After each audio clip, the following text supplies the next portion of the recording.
Roughly half of Canadians know little to nothing about the perils of sports-related concussive injuries, nor where to turn to find information on how to avoid falling victim to them, suggests a newly released federal survey.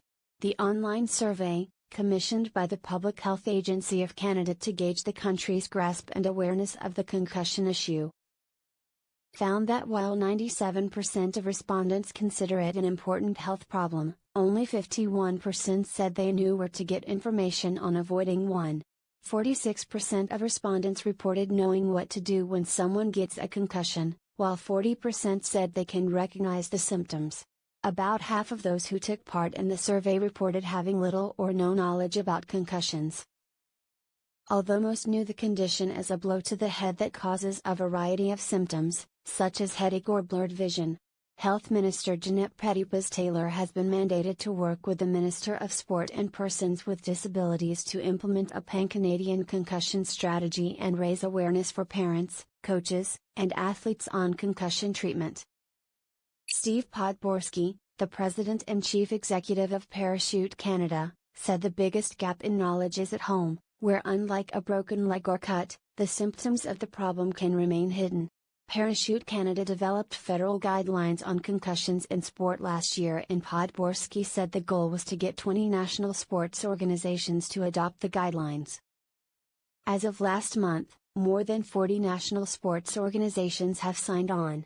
Despite the survey's findings that Canadians don't know where to find preventative information, Podborski said he's confident that if they Google Concussion Canada, his organization's protocols will show up on the main page. The guidelines aren't only designed for sports-related concussions, he noted. I like to say if you take the word sport out of the Canadian guideline on concussion in sport, you've got a concussion protocol you should use too. It's generic, he said.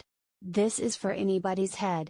The survey, conducted last winter by market research firm Cantor TNS, gathered responses from 1,895 Canadians 18 and older, as well as 391 healthcare providers. The polling industry's professional body, the Marketing Research and Intelligence Association, says online surveys cannot be assigned a margin of error as they are not random and therefore are not necessarily representative of the whole population. Canadians surveyed indicated they know what steps to take if someone has suffered a concussion.